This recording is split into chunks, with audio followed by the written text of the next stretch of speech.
Today's adventure takes us to Letchworth State Park, and we're going to talk about Sqwakie Hill. Let's get started.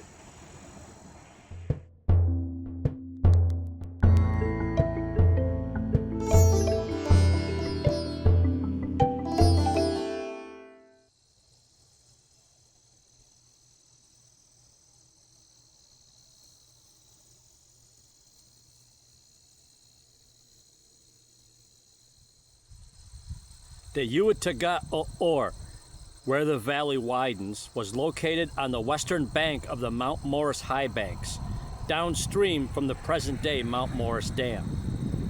A park overlook marks the general area today and is the first feature visitors see on the right as they enter from the Mount Morris entrance at the very north end of the park. The location provided everything an Iroquois village needed: water, fertile soil, and access to transportation, hunting, and fishing. The site had attracted earlier inhabitants.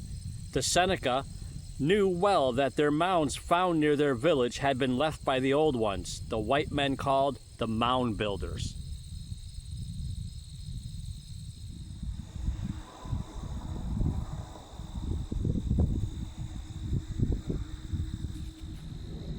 The Seneca village would last for about a century, moving its dwellings every 7 to 10 years, but staying in the same general area and retaining the village name. These dwellings might have started out as the traditional longhouses, but by the American Revolution had evolved into clusters of log cabins adapted from the white men. It was during the American Revolution that the Sqwakie received a new name, the one that is better known today. After the Sullivan invasion in the late summer and early fall of 1779, the refugees from the destroyed villages flocked to those who had been missed by the American army. The Sqwakie was one of the lucky villages.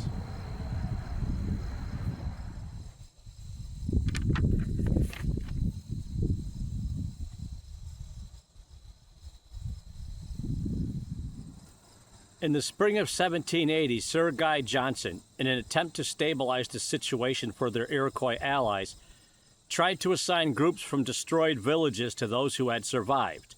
A group of the Fox people, who had either come as captives or refugees to the Western Door a half-century earlier, were assigned to the Sqwakie.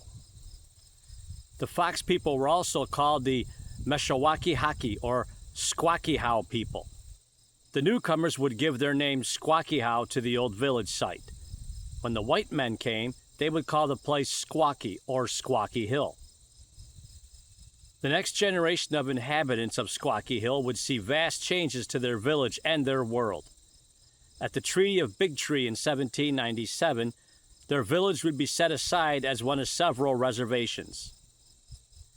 So was Gardeau to the south. The Sqwakie had already faded into the earth, leaving no traces behind for the new inhabitants of the land, the pioneers. One newcomer, Samuel Maggie, visited Sqwakie Hill in 1802. The village was still full of life at that time, for Maggie passed a large group of women heading to the fields to work, and found the young men playing ball to the amusement of the older men. The games were so noisy that Maggie, much to the glee of the villagers, had to lead his nervous horse through the village.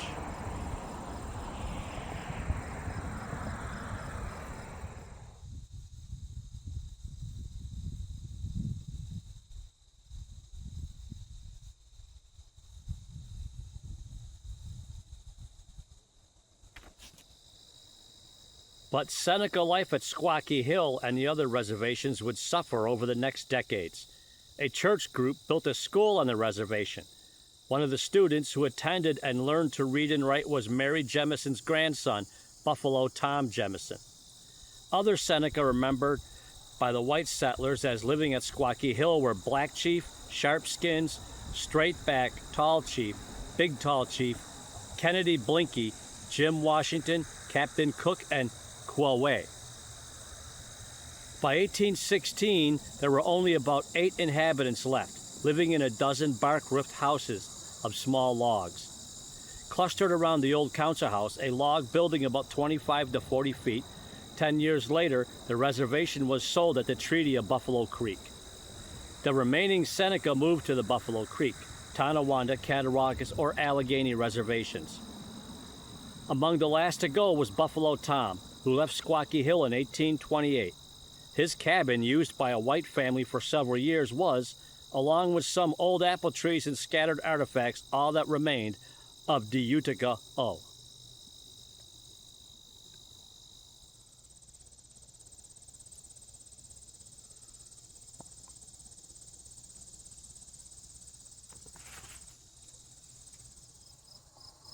So, Sqwakie Hill is definitely a place of power, and it's no surprise that it has paranormal stories that are actually attached to it. There are several things that could be the basis for these stories. Now, Mary Jamison actually lived here, and her son John Jamison was quite a roguish character. In the 1700s, he actually murdered his own two brothers. He was kind of known as a seer or a witch, which back in those days was quite the accusation. It is said that he was probably more of a seer than anything else. Now, John was in turn murdered by 3 Senecas. So what do people report here? They report the usual cold spots, but there's a lot of shades and apparitions that are seen here. Could the apparitions, could the ghost that's seen here be actually that of John Jamison, actually still stalking and looking for his murderers? That's something that actually is a possibility. So Sqwakie Hill is also a known UFO hotspot. There was a famous documented case here from the 1970s where a scout group noticed a large, unusual glowing object in the sky, and they actually called the park police and they came out. So it's actually a documented UFO sighting. So people that come out here to the park do see from time to time strange lights in the sky. So it's no surprise that they seem to have some kind of attraction to Sqwakie Hill. Now, what else is reported out here? Again, there was an Iroquois village. There was many different tribes that were here, a lot of all at the same time, because it was also known as a concentration camp where various captives would come and coexist with the Iroquois. A lot of ceremonies were actually had here, and once again, probably somewhere out in here, there's likely an unmarked native burial ground. One of the things that people say they see out here is the Iroquois flying heads, which are exactly what they sound like. They're winged, skull-like glowing apparitions that tend to flit and dart through the trees. And they probably look a lot like what we would call orbs today.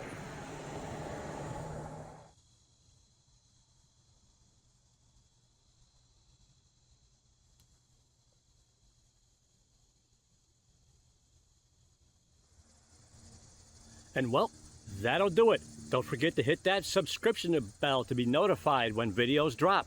Also, don't forget to smash that like and subscribe button, and we will see you next time.